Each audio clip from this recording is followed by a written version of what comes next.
Il na ebike borotuna awa lisusu wapi nde nazolakisa bino boye awa toza na palanka. Toza na palanka nde bozomona tout droit boye eza place nzela oyo euti sanator. Bomona église abima yango wana.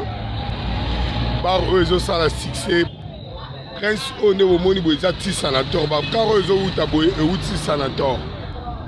Kokita nango tozoya.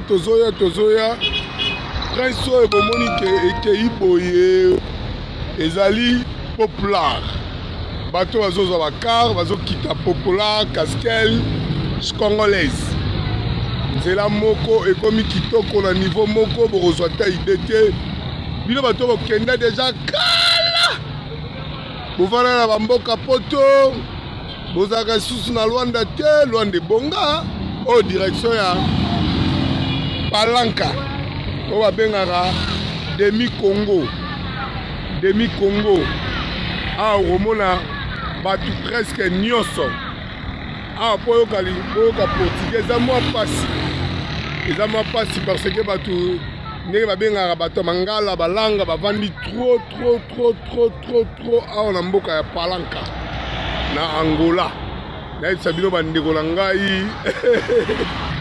Okozwa ngo prise parce que nazolinga kotalisa bino malembe palanka ebanda wapi tokotelema na batu tokosolola na batu tokotuna bango palanka ebanda wapi.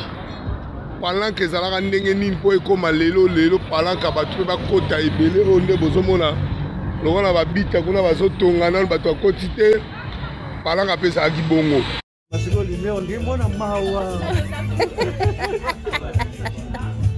Yebo mbona boti mwana. Kama na ngeza desordem na obo salon, na obo salon na kabisa.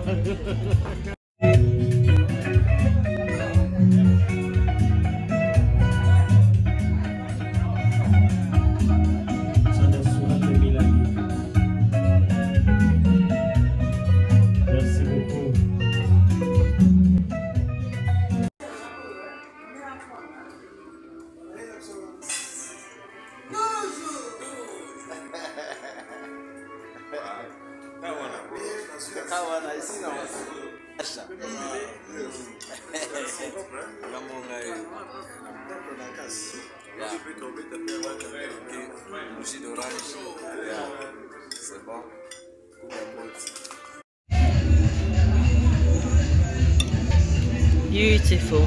Enjoying the beautiful sunshine of Luanda.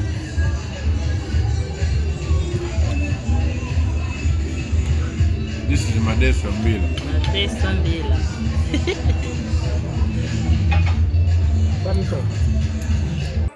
Oh, Kolo Masolo. Merci.